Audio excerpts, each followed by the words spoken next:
नमस्कार बंधुगण आज मुझे आपंपाई बहुत इंपोर्टाट इनफर्मेशन नहीं कि आसी ऑटोप्लेस तरफ आपंकर नुआ वैकेंसी नहीं कि ऑफिशियल नोटिफिकेशन तो देखो यहाँ कौ पे एप्लाय करेंगे।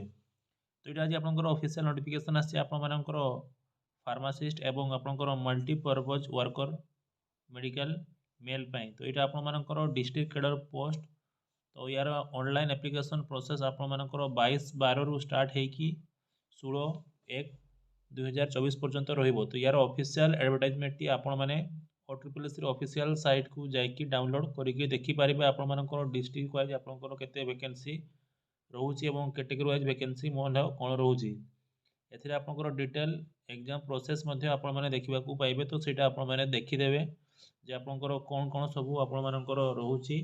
तो खास करके कहवाक गले आपर गोटे स्पेसिफिक डिपार्टमेंट वैकेंसी अच्छी मैंने आपर जो पाठ पढ़ी ही आपर खास करके एग्जाम बाकी आपर माइनर थी। तो वीडियो शेयर करूँ समस्त को इनफॉरमेशन पहुँची पार।